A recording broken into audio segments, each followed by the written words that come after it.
The conference is breeded from the fact that we've had a lot more injuries this year. Last year's run, we basically had the same kind of top seven.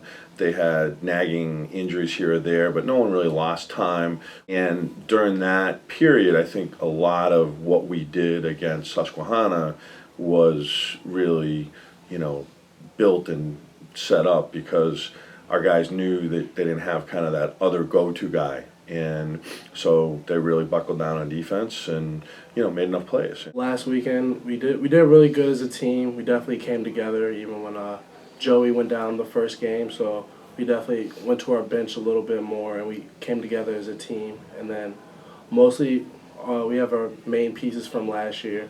A lot of people were stepping up this past weekend, so everybody really has tournament experience, which is good for us. If we're not making threes, we have enough diversity within our scorer ability to, play a little bit closer to the basket and generate some easy looks. Part of the easy looks come out of, running off, stops. And then the other part, we pounded the offensive glass more so than any game in recent memory against Susquehanna, and I thought that was a huge difference in the game. Nobody really doubted the fact that we could win. I think we all believe in ourselves, even with one person being out. We understood, it doesn't mean somebody has to fill in that role. It just means that we all have to step up and play a little bit harder, lock down a little bit more defensively, and just stick to our matchups.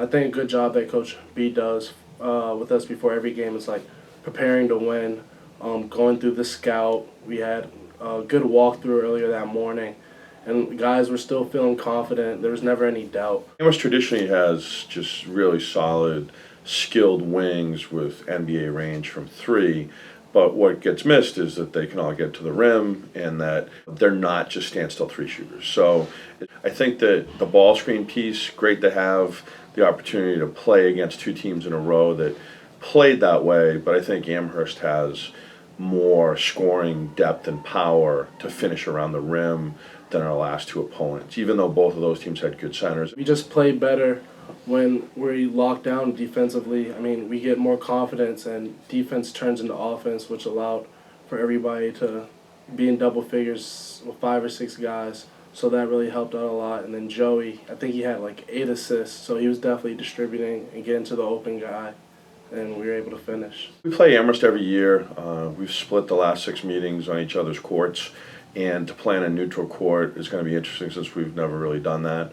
And, obviously they've been in the Sweet 16 5 of the last 6 years, last year being the first vacant year. And it's one of those things where I think we're both battle-tested from our own conference schedules and, getting past the first and second round. I think the familiarity is, you better bring your A game if you're playing Amherst because they have plus athletes, they have great length, and they're going to find a way to score, whether it be in transition or the half court, and their length greatly impacts the offensive production of their opponents. Towards the later half of the season, we started emphasizing more perimeter defense, closing out chest to chest, and running guys off the line, which we really didn't do when we played Amherst earlier on in the season. So I feel as though we're playing better defense, and there won't be as many open looks as Amherst had in the first games compared to this weekend. So I feel our defense has definitely gone up on numerous levels. So we should come out and just take care of business. I would expect more in the 70s and 80s. I think both teams are opportunistic in transition, but they're both okay to play in the half court. And then, it's like any of these elite games, you're going to take care of the glass, you're going to eliminate easy baskets. And for us, I think, are we going to be able to handle, their ability to score and get stops, because I think we're really good when we run off stops no matter who we play. So if we can get some stops to generate easier field goal attempts for us, that would be a great sign for our team as far as, opportunity to win. A lot of guys are from Mass. They know Amherst inside and out, and they know what the players do. I think the main thing we just have to worry about is just doing what we're doing and playing Babson basketball, which Coach B strongly emphasized throughout the season, every game, and not really getting caught up what the other team does, because as long as we're getting stops, playing defense, and just having fun, that's what it really comes down to, and we're all having fun out there, so that's the big piece.